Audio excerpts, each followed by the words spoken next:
What is up, everybody, and welcome to the All-NBA show, part of the All-City Podcast Network. I'm your host, Adam Mares, and I'm joined by my esteemed colleague, Tim Legler. Legs, we finally got a real upset. Not a little upset, a real upset in the NBA last night. Can't wait to talk about it. Can't wait, man. Look, I didn't think the Heat would go away quietly. That's for sure, despite the fact they lost Jimmy Butler and they're playing a team with the best record in the league. But I didn't expect them to put on that kind of show last night. I mean, I'll be honest with you. I give them all the credit in the world, and I guess I shouldn't be surprised by anything the Heat do. And I didn't know necessarily that they, couldn't win the game or be in the game. I didn't think they were going to get spanked like they did in Game 1, Adam. But my goodness, what a shooting display they put on last night against a team that's got a lot of versatility defensively. There's, you shouldn't be giving up that many three-point looks, and the Heat knocked down every single one of them. I was so impressed with their performance and rising to the occasion and making this a series. I put it on Twitter last night. I can't wait to talk about this game. I'm so excited about it. I told you this in the play-in. The Heat are so interesting to me in the playoffs. They just are they're a boring regular season team and a fascinating playoff team. And last night was a fascinating game. So we're going to get into that. We're going to talk about a much less fascinating game in the Pelicans getting blown out by the Oklahoma City Thunder. And then we'll preview tonight's games because there's a great slate tonight. But first, we are presented, as always, by DraftKings Sportsbook. Stay tuned because you'll hear more about DraftKings and all it has to offer throughout the show. DraftKings, the crown is yours. All right, we referenced it in the open, 111-101.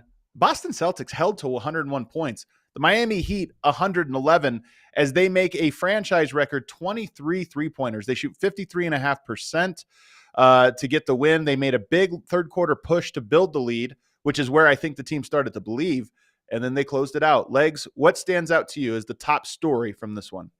All right, I know that the three-point shooting is going to get the headline. And to put it in perspective, what you watched in that regard last night, I had some research, ESPN researchers do a little work for me this morning. There's been roughly, since the three-point line went in 1979, 3,300 rough, give or take, playoff games. 3 times in the history of the NBA playoffs has a team made more threes than they did last night. 3 times. Wow. So put that in perspective. This wasn't just a great night for the Heat franchise, which was a record-setting night. This was like all-time great shooting performances in NBA playoff history. That's what you witnessed last night. So, look, give them credit. Certainly, we can talk about some of the stuff that Boston maybe did to contribute to some of that. I am much more interested in what Miami did differently to Boston on the other end of the floor. Because for me, that's the bigger story. Boston is not going to give up, 23 made threes. They probably won't give up 16, 15 again in this series, okay? The 23 made threes, it's an anomaly. It's a crazy shooting night by their team, all right? And they hit everyone, and it seemed like they all fed off of each other, the confidence level that each of those guys had. The other end of the floor is more concerning. 101 points for a team with this kind of firepower. The Celtics only take 32, 10 below their season average. They make more and take more than any team in the league. So what did Miami do differently? Well, the numbers bear it out. In the first game, far more blitz oriented on ball screens and far more drop coverage on ball screens. That was clearly what their intention was in Game 1. Yeah. They got smoked. Now, part of that was, you're coming out of the play-in, and the Celtics been sitting there waiting, resting their guys down the stretch of the season, to manipulate everything. So they were just ready for them, kind of expected that. But the adjustment made in this game was much more switching than it was trapping. So they decided, you know what, we're going to roll the dice and see if some of these other guys besides Tatum and Brown can hurt us when they get switches. And Kristaps Porzingis being the guy they targeted in that. Yep. He was guarded a lot by Caleb Martin on some of these switches. He was guarded by Jaime Jaquez on some of these switches. He was guarded by Tyler Herro at times on some of these switches, and he did not make him pay at all. And he goes 1 for 9 for 6 points. I mean, could not possibly have played worse offensively on a night, when they needed him because of the switching. He's the guy that's going to benefit maybe the most from that because he's 7'3". He gets a smaller guy on him. He can turn and shoot that mid-post jump shot anytime he wants. And he just was a non-factor. So that was the first thing that stood out to me. Miami decided, you know what? We're going to roll the dice and just switch and see what happens. How do they attack it? So that's first. As a result of that, Adam, the Boston Celtics were far heavier in isolation plays than they were in the first game. And that is when you and I have talked about this repeatedly, and really anybody that's watched the Celtics, if you know what you're talking about, knows that's when they look vulnerable. When there's too much of that ball stoppage, guys pounding it, guys trying to take guys off the dribble one-on-one, trying to do their own thing.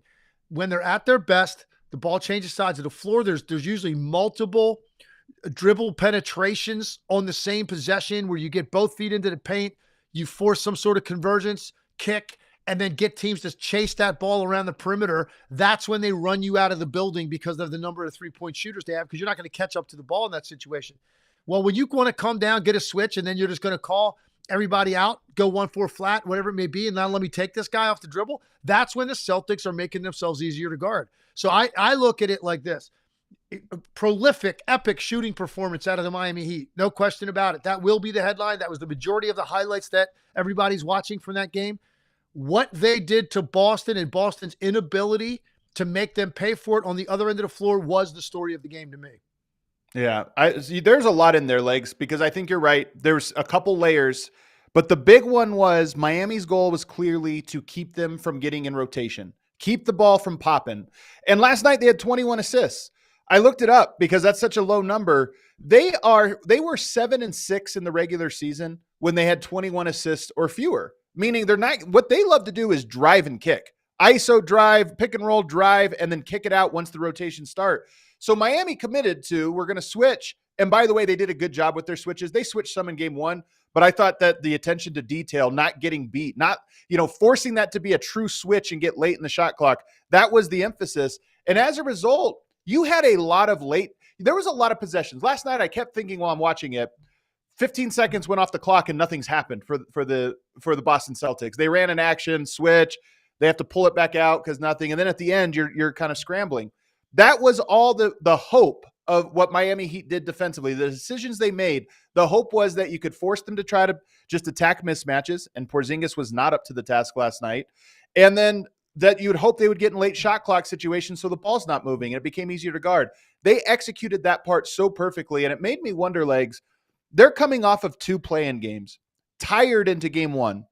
I wonder if they knew all along this is how we were going to strategize to beat them, but we don't want to throw that punch in game one knowing that that's a rested team. We're not rested. Let's play it straight up, and let game 2 is where we're going to use that. I kind of wondered if that was the strategy. A lot of times I would say in response to something like what you just said, just having, lived it and kind of been in locker rooms, that's maybe overthinking what really takes place, except for this case. I think you might be onto something there, and particularly because of who we're talking about that is coaching the other team. We're effusive in our praise of Erik Spoelstra. I've said, I don't care who, you give me any 10 players, whether it's at the health club down the street or the Olympic team or any team in the NBA, that's the guy I would want to coach any 10 players you hand me. That's how much respect I have for Erik Spoelstra, how smart he is, how passionate he is. He's energized. He everything you want a coach to be, he is. So he could be the type of guy to look at it in those terms. Like to your point, like game one, you almost felt was a sacrificial lamb game for the Miami Heat. Like because we're not beating them anyway. We could play our best game. The way that they were able to play their guys down the last 10 days, 2 weeks of the season, you're at a massive disadvantage, man. It took everything you had just to get to that game. You're probably going to get smoked in that game. So why show coverages that you think are going to be more effective right off the bat when just from a sheer adrenaline standpoint, you're probably not winning the game? I think that's a very astute observation. Is it true? I don't know. Of course, they would never, it's not the kind of thing you ever get them to own up to. But It was interesting, man. Boston last night did not operate offensively like a buzzsaw that we saw all year. And I'm talking about even just in terms of the rhythm and confidence and the way they attack. And this is amazing to me. Kristaps Porzingis, and we're not going to lay this all at his feet, but listen, man, when you get a lot of praise, when you get that much praise throughout the course of the year for the season that you had and how different he is over the other weapons they've had in the middle in the past and what an upgrade, and I've been leading the charge on a lot of these comments. Well, then you're going to have to take some of this, man, when you get into a game, and in a close game, by the way, this is a game that's winnable either way. In 30 minutes, you're a minus 32. Minus 32 in a close game against the Miami Heat? That's insane. So he wasn't really a factor defensively because of the amount of damage done from the perimeter. I mean, this was a team that took 43 threes, the Heat, and 32 twos. Yeah. I mean, you're not going to see a discrepancy like that really ever in an NBA game. And first of all, 75 shots is nothing. 75 shots. That's what the Heat took. That's 3/4 for most teams. So he was a non-factor defensively because of the way that they were playing with being completely perimeter-based and three-point-based, and he's more of a guy that's going to affect it more at the rim. And then offensively, he didn't take advantage of any of these switches. And I think it worked out to perfection. Obviously, anytime you start a series, you want to win 1 out of 2 games. And I think the second game was the one that the Heat were looking at where they thought they could make some adjustments. And at least let's see how the Celtics respond. Hey, look, maybe last night the Celtics, they get those switches and they don't see drop coverage and they truck them anyway. And then Eric Spoelstra kind of goes, you know what? They're just better than us. What are we going to do? And guess what, though? He'd come up with something else for the third game, I guarantee you. But he thought, you know what? This is the game. A lot of times people think it's the first game. And in this case, I think it was the second game that you're looking at and trying to get. And they got the split that they wanted. And now we're going to see. We're going to see a lot and understand a lot about this Boston Celtics team and how they respond in game 3 specifically. I want to ask one last question about this defense, though, because in Porzingis in particular, because you're right. Porzingis has been great this year, and he's actually been great at things that I've often criticized him for, including not being able to, you could put a smaller but stronger guy on him. And in years past, he would shoot fadeaways and face up and one dribble sidestep. And you're like, hey, man, that's not using your advantage here. But he did a better job of that, I thought, as the season went on. I thought he actually got good at exploiting some of those mismatches. But we all know that the rules changed in stealth mode halfway through the season. More contact was allowed. And then when you go to the playoffs, more contact yet is allowed. And I think these playoffs have been very physical. And I thought last night there were 2 things. Miami did a phenomenal job, top to bottom. All of their guys, including Jaime Jaquez, did a great job in one-on-one containment. Just, hey, you're going to be on an island. You need to guard your guy. You need to get into him. You need to move your feet. Don't let us get into rotation. Guys did a good job of that. But I also thought they got physical with Porzingis. And it's a little concerning to me. Like, this is the first test of the playoffs for Porzingis with this specific thing. And he failed. He didn't just, figured some things out. It was an F grade he gets in terms of handling that physicality. So as you go to game 3, that's going to be on his mind. I expect him to respond. But to me, it's concerning that it's that test that he failed, the physicality test, because that's the concern with him. Well, I think the other thing that didn't certainly, lend itself to him having a good night is when you switch a lot of those ball screens that he sets, you're eliminating the pick and pop.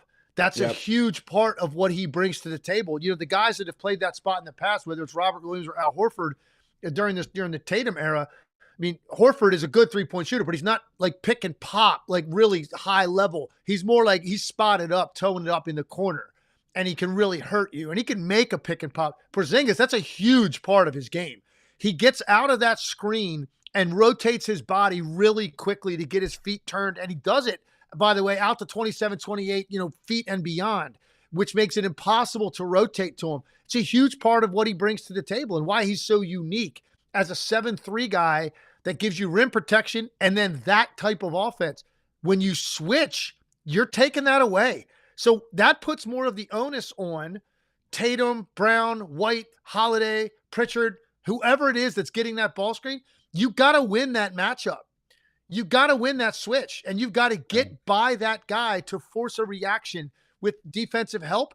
And now when the ball comes out, you're forcing a team to be in closeout rotation and chasing, and that is when you're more likely to make a mistake or get somewhere late, and Porzingis can get a look that way. If you're going to take the pick and pop away, somebody's got to get into the paint and draw to get the ball hopping on the perimeter, and Porzingis can step into one that way, because if he's not going to get either of those things, you're relegated to, there's a switch? Okay, here you go. Back him down as far as you can. He's not going to get into the low post and drop step somebody. That's not what he's going to do. He's going to get you to about 12 feet, and then he's going to turn around. He's going to shoot over you, and he's been doing a lot better job of it this year, but he didn't get to any of that in this game. Look, I'm going to give him credit, man. I kind of made some jokes about him earlier in his career because he was never available to play, it seemed like, and I made a joke one time, went viral, because they call him the unicorn. That was his nickname because you never see anything quite like it. And I made a joke that the other reason you could say he's a unicorn is because you never see him. Like, that was like my joke, and it kind of went viral. And I was having some fun with it. And I gave him a lot of credit, man, the way he played in Washington and the way he played this year.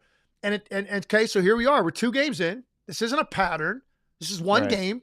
One game, yeah. Let's see. What's the answer for you individually, your pride, and then what does Mazzulla come up with? What does that team come up with? Because you can't accept that he's just not going to be a part of this series offensively. They have to make an adjustment to make sure this guy's included, because he's a huge weapon for you, and I'm really curious to see what that looks like in Game 3.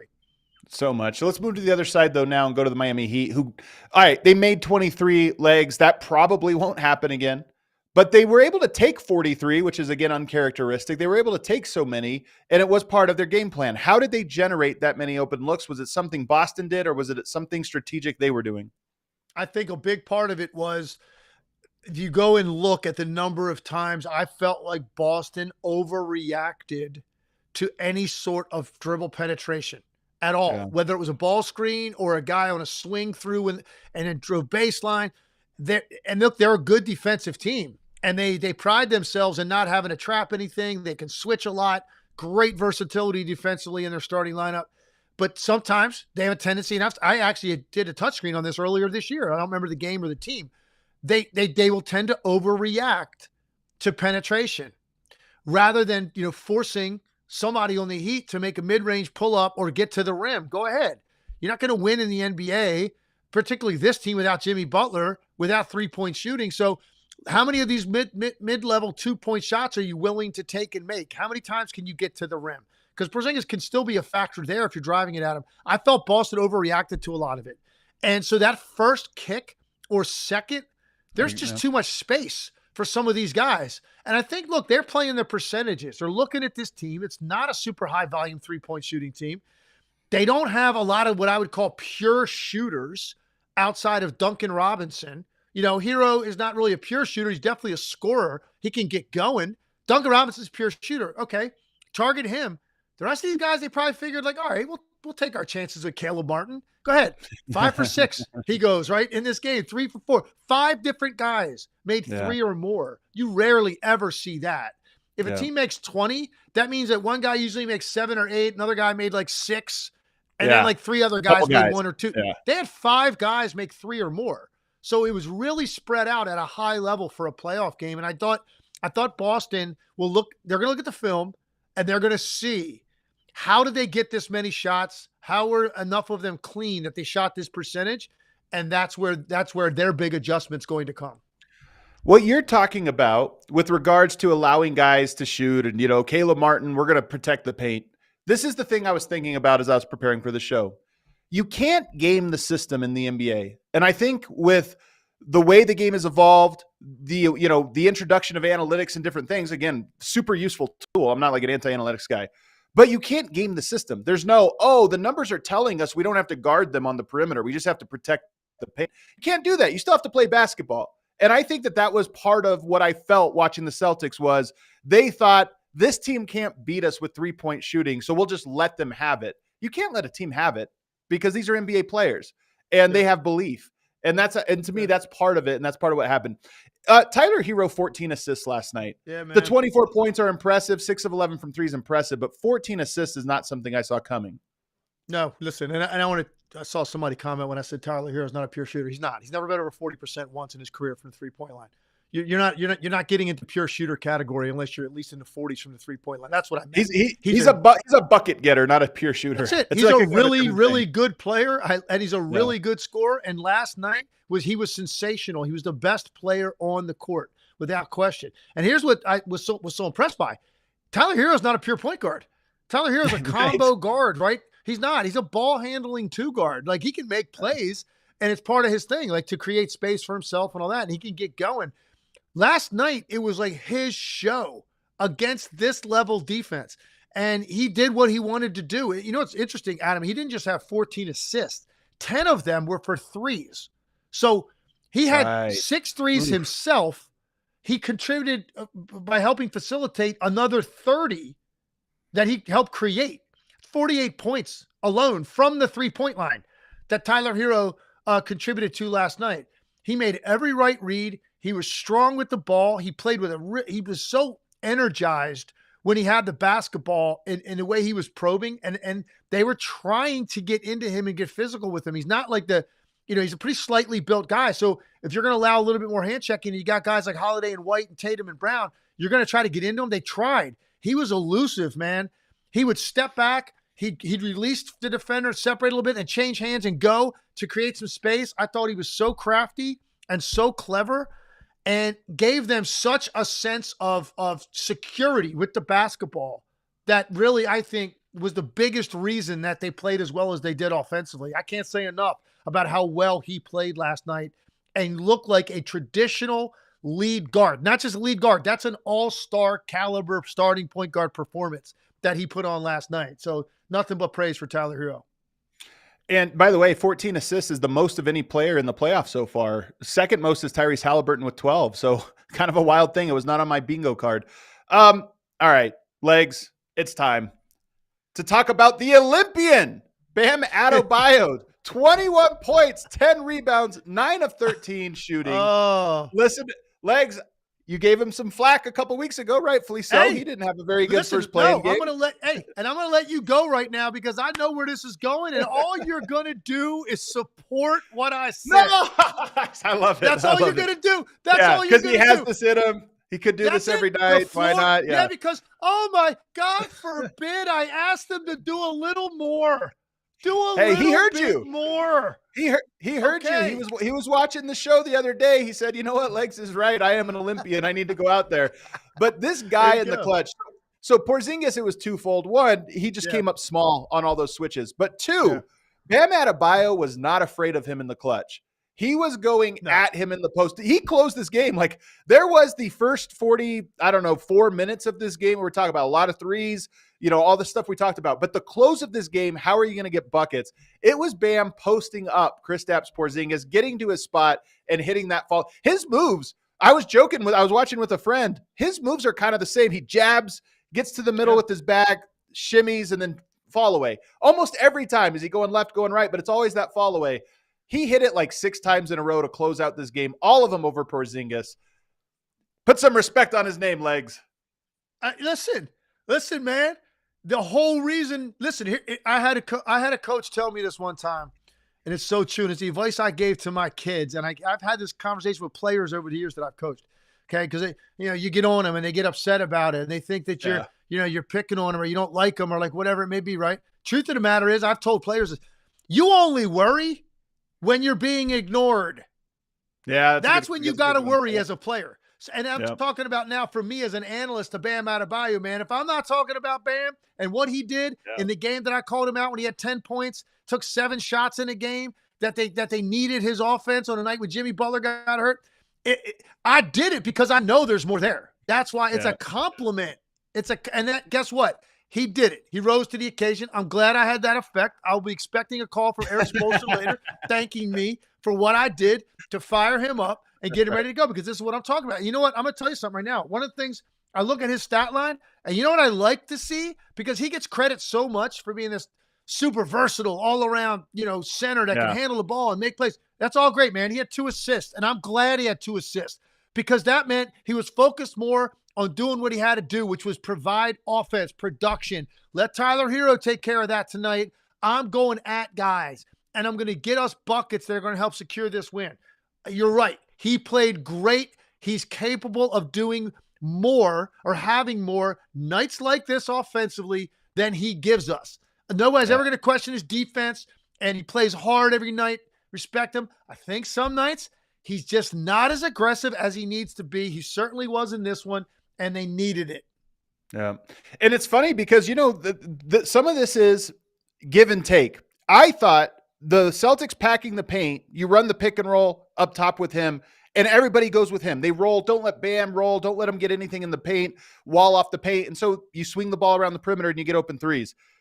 At the end of the game, the Celtics are shook. They just got to get stops. Now we can't give him open shots. We got to get stops. And now Bam's able to operate because now you're playing a little bit more honestly and he's able to operate. So it's very interesting to see what decisions the Celtics make right out of the gate in game 3.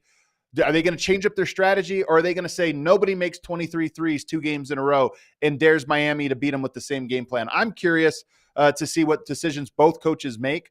But real quick, let's just give the hypothetical.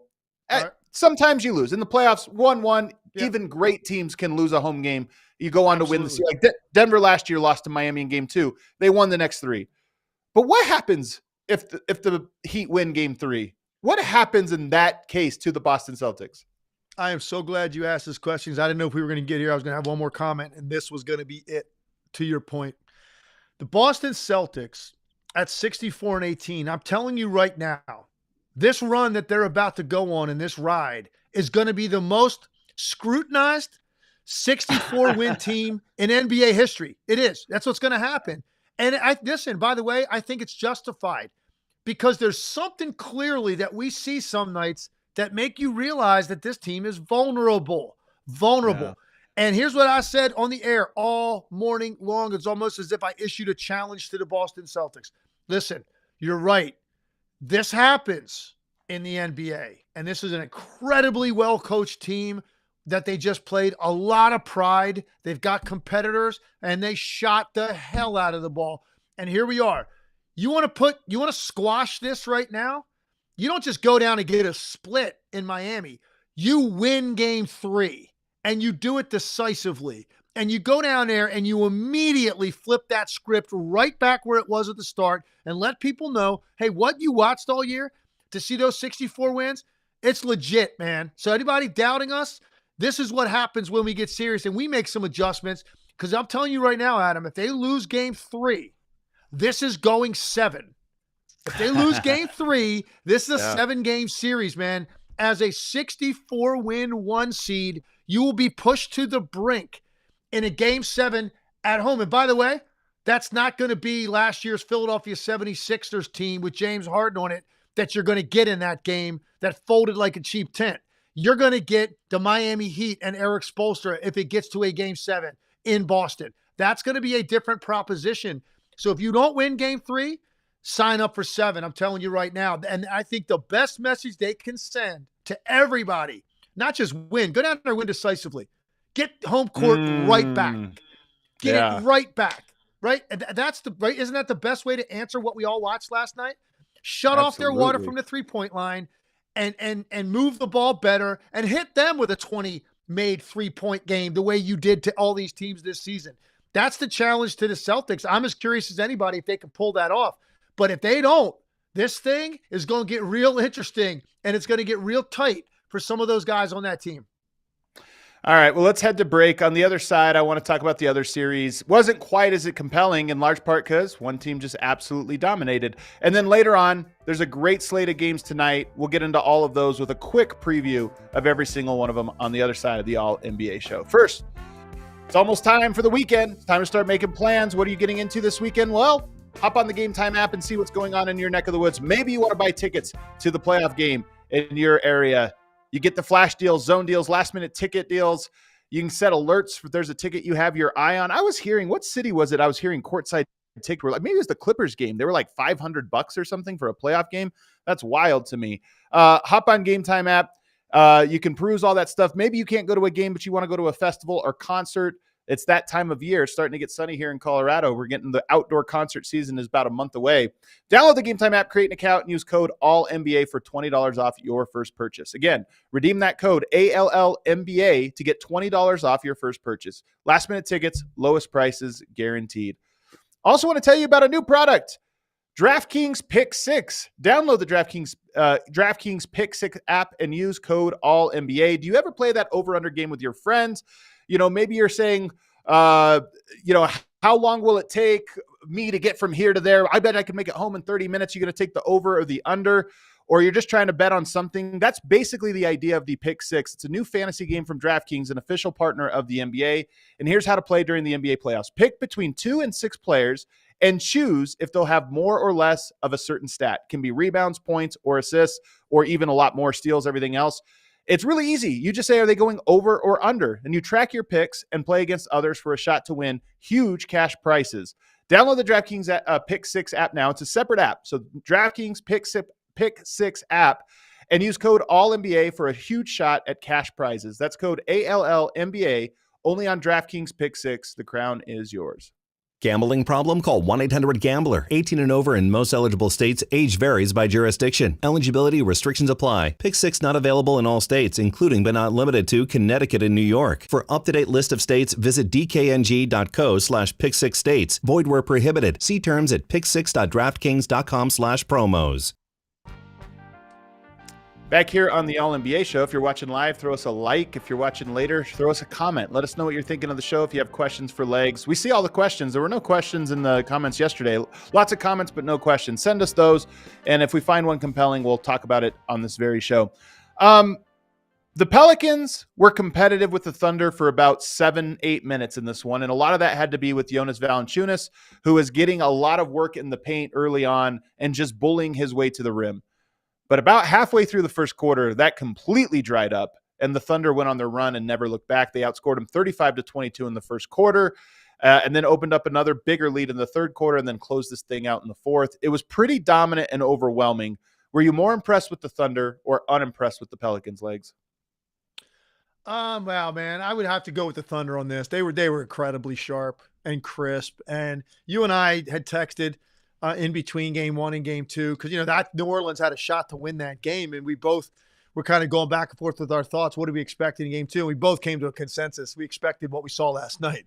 I think you're going to see the real Thunder. I think they're going to put one on them, because they didn't come close to peak efficiency in that first game and what we watched all year, which is a team that's got great role definition, incredible continuity. I actually think they've got the second best flow amongst starters in the league behind Denver. I think their flow offensively is even better than Boston's. I agree. The way that they play, because there's some limitations on some of these guys, right? This isn't as talented as Boston's starting five, but the way that they play and doing things that they're capable of and avoiding their weaknesses, it's just so impressive. So I kind of had a feeling it was going to go like this. And then, you wonder if is Shea gonna do his thing, and he was spectacular. Their starters were 40 for 66 from the field. Okay. That's 61%. I mean, it's outrageous. They shot over 50% from the three. They were 16 for 18 from the line. They didn't really need much off their bench. Isaiah Joe was pretty good in his minutes. Yep. They didn't really need much else, man. Their starters did it all. They were impressive. Their pace was great. Their ball movement was great. Their player movement was great. Their contested shot making was off the charts. They were a team last night, Adam, that looked like how a 1 seed should treat an 8 seed. That's what it looked like, right? And early here in the playoffs, especially an 8 seed that's shorthanded and missing Zion Williamson, you put the hammer to them because you get to your pace and rhythm and realize there's a reason we had the best record in the Western Conference, and that's exactly what they looked like last night. That was one of the more impressive and all-around offensive performances that I've seen in the playoffs so far. Because nothing of it felt gimmicky. And not that the Miami Heat game was a gimmick, but they made 23 three-pointers, so you say, okay, that contributes to it. Look, the Pelicans shot well, 48% from three, 14 of 29. But 29, it wasn't like they were relying on it. They just did their drill drive game. And more to the point, they did the Shai Gilgeous-Alexander game, 13 of 19. He got to his spots. They have some of the best defenders in the NBA are on the Pelicans to guard Shai. You would think with Herb Jones and Trey Murphy, they've got length, they've got guys. He was, for the most part, completely unbothered last night. And to me, that's the thing that stands out.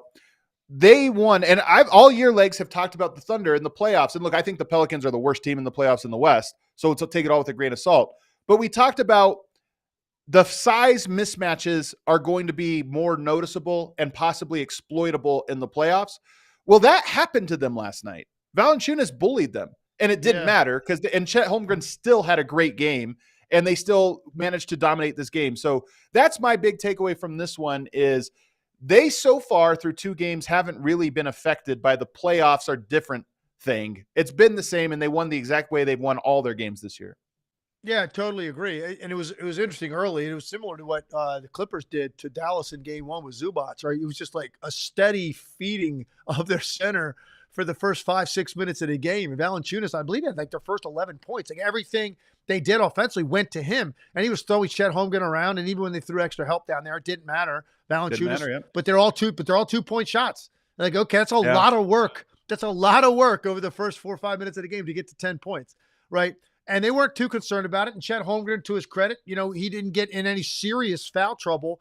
And then on the other end, his versatility offensively and stepping away from the basket, making some threes, but then driving by Valanciunas when he closed out on him. Holmgren's really good at getting into the dribble handoff game, and he's a threat then to spin out for the lob. He was so active offensively on the other end to make Valanciunas work and to overcome what was happening to him defensively. I thought it was a great answer on his part. He played like a star offensive player in this game, man. He was so confident with every aspect of his game offensively. And he is a lot of nights, but a lot of nights, he's just a solid offensive player. When he plays like he did last night, and you have to deal with Jalen Williams, you have to deal with Shea, and then Holmgren is that aggressive and that good, and he's making perimeter shots too, that's when you look at Oklahoma City and you go, okay, let's not dismiss them when we start talking about like how this is going to play out here, like in the next round. Because I know we've talked a lot about, obviously Denver, but then it's like always, who's that next team that's going to be there? Some people say Dallas like me. Some people are saying Minnesota. Nobody's really saying Oklahoma City. And when they play like they did last night, even though it's the Pelicans, they gave you a reminder last night of how good that looks when they get flowing like that. Yeah. And then I got to talk about Brandon Ingram. Can he have 2 good games in a row? Can he do it? Because this is one where I was so frustrated watching him. Yeah. I've said this on the show. I don't have anything against him personally. This is not like a biased thing. He is one of the most frustrating players I've ever watched. And last night was an example of it. 10 shots, 5 of 10, minus 30, a game worse. 18 points, 4 rebounds, 3 assists, 1 steal, 1 block. But just a spiritless game from him. And in all the key moments when you're like, all right, now it's the time to respond, he seemed either uninterested or just like frustrated and incapable of it. I just thought it was such an unimpressive and uninspiring game from him in a way that makes me the most frustrated. Yeah, I agree, man. He's a frustrating guy in that regard because he's so talented and just a long wing that can handle the ball and shoot over people is such a weapon. And you remember going back to the play-in situation when I raised the fact that like no one was really talking about how he acted in that game when he didn't play in the fourth quarter. And he kind of pouted. He sat on the bench. He wasn't really engaged with his teammates. He didn't seem like he's being fully supportive of the comeback they made with their second unit. He just wasn't part of what was going on. I thought it was a weird look. I thought it was a bad look for him. And I'm not saying that there definitively is something there more with just his energy level and his overall like happiness. And is it a Willie Green thing? Is like, what is it? I don't know. But you see him in a night like last night. Okay, you guys lost by 1 possession. Had a shot to win the game at the end of game 1. You really have 1 shot to make this interesting. Win game 2. And you were in game 1, so you have to believe that that's possible. And you need him. No Zion. CJ McCollum's offense has been very inconsistent. You're the one guy, man. You're the difference maker. You're the guy that can go get 30. Even against tough defense, you can do that because you're that talented. And he takes 10 shots, man. Has 18 points, is not really a factor. And then he's the kind of guy that when it starts to get away from them, he's that gets to 12, 14, 16. He's not going to think like he can go on a mini run and get them back in it. It's kind of like, oh, well, resigned to the fact that it's not our night or we're going to lose. And so I agree with you, man. He's too talented to have nights where you don't really notice his effect offensively. So I agree with that. Yeah. Any other thoughts from this series? I mean, to me, the Thunder are a lot better. I think they probably are better coached. And this just feels like a 4 or 5 game series to me, in part because I don't know that the Thunder are going to make or execute the type of adjustments that could make this series interesting, and they're not as talented. Yeah, I don't know, man. I don't see any reason why, if Oklahoma City is absolutely in the right mindset, that this is more than anything, more than a sweep. I just don't. I don't think New Orleans can play with them. I think Oklahoma City can play poorly and still win. New Orleans has to play great, I think, to win a game in this series. And so for me, I think Oklahoma City goes down their game 3, take care of business, and I think you're going to see a team sort of when you're down 3-0 and you're going to that 4th game and you've already got guys missing, and we talked about Ingram and is his mentality going to be to fight? That's when you get to that 3rd game. I mean, the 3rd game's over and you're down 3-0. The 4th game's just a matter of business at that point. And Oklahoma City moves on. They're far better. Collectively, the way they play, the energy they're playing with, and then they've got this star player that there's just not an answer for. You're not going to hold him down. I think Oklahoma City should sweep this series. All right, let's go to the ones tonight because there's a great slate tonight. We haven't talked Cavs Magic very much, so I'll start there. The Magic are not scoring a lot of points in this series, and that's really been the problem. When they move home, is it become easier, or is this just a function of their roster tonight? What do you think about the Magic's chances, given that they're not really scoring even 90 points, let alone 100? All right, first I'm going to give full disclosure. I haven't seen a whole lot of this series. I'll be the first one to own up to that. Okay, there's a lot of games going on, Adam. I got a lot of misses. I got a lot of games to watch, Adam. When I go on the air the next day and start talking, right? So it's just hard to get to them all. Yeah. I picked the Cavaliers to win the series, but I thought it would be a long series. I do think Orlando, based on what I've watched out of them this year, I think Orlando has a big response in them going home. I do believe that. I think Orlando's going to win the game tonight. Otherwise, if they lose tonight and they get swept or something by a team that they were one game different than in the regular season, what does that say about the season they just had? Is this going to be like another Kings situation like last year, where the Kings were a 3 seed in the West and then they get bounced in the first round, by a 6 seed, albeit not a normal 6 seed with, Steph Curry on it. That's not a normal situation. I get it, but it still took 50 out of them to win that game. And then that was that. It's a wrap on the Kings season. And now this year, not much to be heard from the Kings. So is that what we looked at this year? This is a young team on the rise. Like, I think that they're going to have a great response. I watched them enough this year to really admire them and like them, and was giving them all the credit in the world for staying in that mix in the top 4 all year in the East. I think they go home, and I think they play really well. And Banchero, I think, has a monster game. And this gets to 2-1. Beyond that, I'm not sure. Let's see how it plays out. I think the Cavs are a better team. I think they've just got more experienced guys, too, in this situation. So I think the Cavaliers will win the series. But whether it's a long series is all going to be dependent on tonight. And I think Orlando has a good response to this. I think it all comes down to Jalen Suggs. He is 6 of 21 from the field so far in this playoffs. He's not, you don't count on him to shoot well every night anyway. He's not one of those guys. But unfortunately, to win in the playoffs, they're going to have to get scoring. And he's the guy I kind of look at and say they need it from him. Knicks 76ers on TNT. This might be the marquee game tonight. Heartbreaker. 76ers in the last one. Really not even a heartbreaker. They fumbled it. They fumbled it at the finish line. So do they bounce back tonight, Legs? Man, oh man, listen, there's so many factors in this series. I think the Sixers are going to win the game. And it's interesting. I don't think enough has been made about the fact that, and I'm not big, Adam, by the way, I want to preface what I'm about to say by saying this. I'm not big on one of those guys that overreact to people predicting they're going to win, like an athlete saying, we're going to guarantee we're going to win the next game. And people lose their minds. Oh my God, he predicted a win. I don't understand what you think athletes think like. Like they think they're going to win every game. That's the way athletes think, right? And you're supposed to think that, so to articulate it, I don't get it.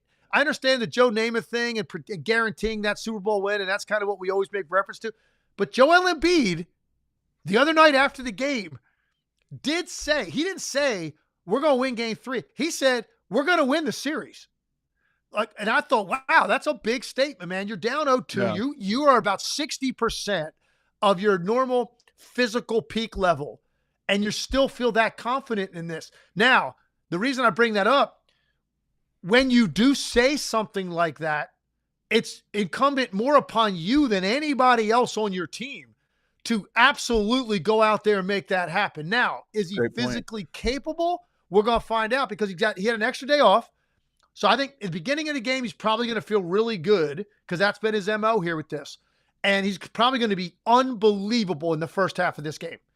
Can he maintain it? You see him start to limp a little bit more as the game goes on, and that's when the Knicks start to, find some life and see what happens in the second half. I think Embiid's going to be great tonight, even on one leg. He's already put up great numbers. I give him all the credit in the world for playing through this, whatever he's feeling like, because he is just so stiff in the second halves of these games. And I said it, listen, I don't think they can win the series if he's not a paint player. He's basically relegated to a perimeter player now, particularly in the second half. And by the way, I think some of that is because he doesn't have lift in the post or hold his position because of his leg. I think the other part, Adam, is the more time he spends in the paint or on the offensive glass or whatever offensively, he can't get back and defend. He can't change ends of the floor. He's given himself like a 30-foot head start is what he's doing to get to the other end. I really believe that's part of why he spends the entire second half on the perimeter. So I don't think he can win the series, but I think he knows he has to back up what he said.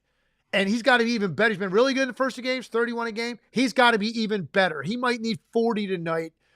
As improbable as it may sound on one wheel, he might need to do that. And I think the adrenaline that they're going to get tonight playing at home against a team that has a lot of X factors offensively that you don't know what that's going to look like. There's margin for error there for the Sixers, man. I think they have a great response tonight. And the last thing I'm going to say is this. None of what I said holds any water if you don't get something out of Kelly Oubre, Buddy Hield, Nicholas Batum. Like, those guys got to show up. You got to offer some help offensively. So that's a big part of it. Those guys all give you single digits again, and they combine for 12 points or something. Then the Sixers are going to lose again. They need some help from those guys. I expect Maxey to be really good again. And then I think Embiid is going to be great, even on one leg, because he's going to go out there and try to back up what he said. What about Jalen Brunson? Because he obviously can shoot better than he has so far in the series. But do you see him? I mean, you just played 2 games at home and didn't shoot well. Is this a matter of the Knicks aren't that complicated? They don't have that many initiators, so he's always going to be easy to target when you have a good defensive team? Or do you see tonight as a night where, hey, you think he can go off and carry them to a road win? I think this. I know this. If he has a similar shooting night to the first 2, they're not winning 3 games in a row when Jalen Brunson shoots like that. It would be a bad sign if you're Philly if that happened. Yeah. I mean, it's not going to happen. You're not winning 3 games. If he's down in like the mid-30s percentage-wise shooting the ball when you're taking that many shots, 25 to 30 shot attempts, and you're that inefficient. If he does that for a 3rd straight game, Sixers are winning the game. So that's just put that out there right now. They won't win another game. They might win another game of the series down the road. They're not winning 3 games in a row when Jalen Brunson playing like this or shooting like this offensively. Part of it is you got to give credit to the Sixers' length on the defenders they have on him. Those guys have bothered him. Oubre has bothered him. I think Batum has bothered him. Those are long guys. Their pursuit has been fantastic over these ball screens coming from behind him as he's going up to shoot. Their hands coming over the top of his head. You can see he's got a little herky-jerkiness, hesitation in there because the pursuit has been fantastic against him. So give them credit. And if they can do it again for a 3rd straight time, the Sixers are going to win the game. Let's go to the other great one, which is, of course, the Nuggets going to L.A. They're up 2-0. Snatched victory from the claws of defeat in the last game. Do the Lakers bounce back tonight, and what are you looking for in that one? Yeah, look, I have more faith the Sixers win than the Lakers. I look at what happened with the Lakers the other night, and I say, man, you get that kind of performance out of your 3 best offensive players, and you have a 20-point lead, and you still don't close the deal. That, to me, even though they have LeBron, you think they've been through everything, you can put it behind you. It's a gut punch in the moment tonight. If they get another lead and it starts to get erased, or Denver hits them with a punch early and they get up, the doubt, that's 10 straight games, 10 straight wins, including the last one, which was the most improbable of all of them that the Nuggets won that game. It starts to sink into your psyche. So I look, could the Lakers win? Sure, absolutely. They've got LeBron and AD, and they're both playing great. Absolutely. The Lakers could win this game tonight. I have more faith that the Sixers will because of the Sixers' opponent. And there being a little bit more fluctuation in the Knicks' performance than the Nuggets.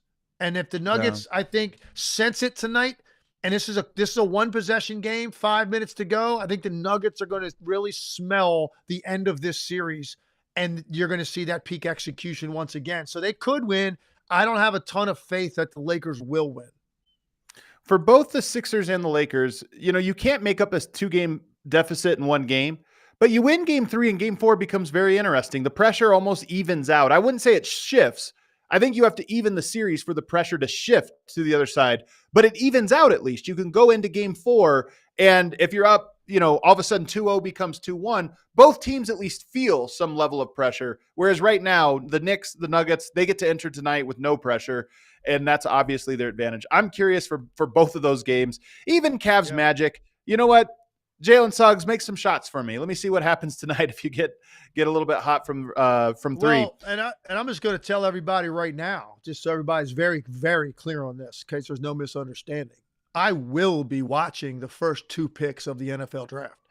Okay, because my Washington Commanders are picking 2, and it still seems like it's up in the air. Although it sounds like Jaden Daniels is going to be the guy to quarterback for LSU. We're picking a quarterback. They haven't disclosed which one. So I will be tuned into that. I don't know what time's the draft. 8:00, I believe, probably. I'm guessing. So yes, 8:00. Second pick will be over by 8:15. Okay, so just so you know, I'll be a little distracted in the beginning of those 2 early games. But I won't ask any questions. That pick, I'll be good to go. No questions about the first quarter of Cavs or Knicks. No questions about that tomorrow from me. All right, we got a couple super chats, Emma. The people are super chatting us, Legs. Let's go. Let's go. The J Money says, Tim, at the start of the season, you thought I might be lying about being a Washington fan, but today's the day for us. Who do you want DC to take tonight? You kind of just answered it. Well, you said who you think they'll take. No, I want Drake May. I want Drake May. I've been saying it for weeks. I want Drake May. Some of the NFL guys I trust want Drake May. A lot of people are high on Jaden Daniels too, so it's going to be interesting. I'm worried that this isn't the place he wants to go. You don't make a pick this important unless a dude is 100% bought in and completely excited about that opportunity. And if that's not the case, you can't do it. You just can't. You're setting yourself up for disaster. The pick's too important. I want Drake May, but it doesn't sound like that's where they're going to go. Why would they listen to me? Who am I? Just a season ticket holder. Just a season ticket holder in our family for 50 years. What do we know?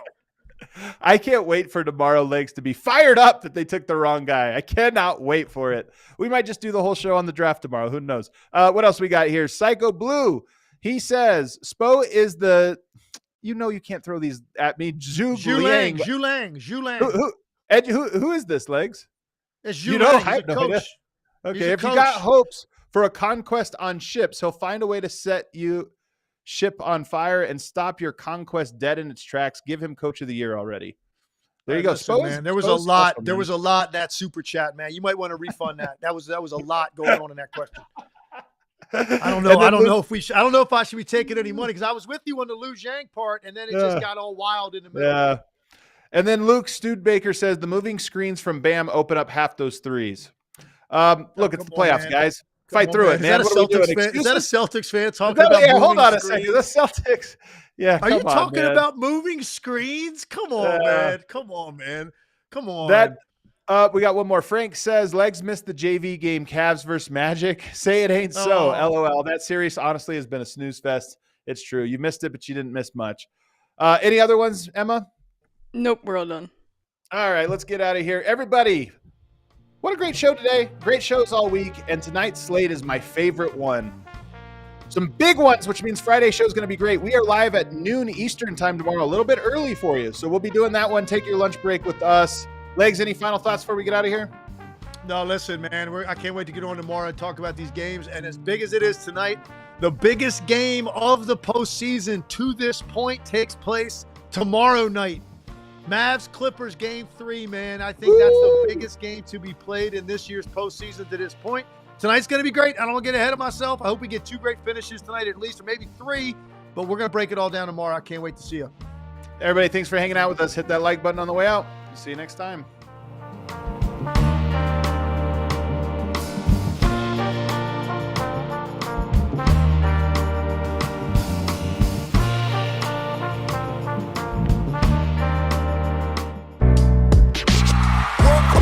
We all silly like the mayor.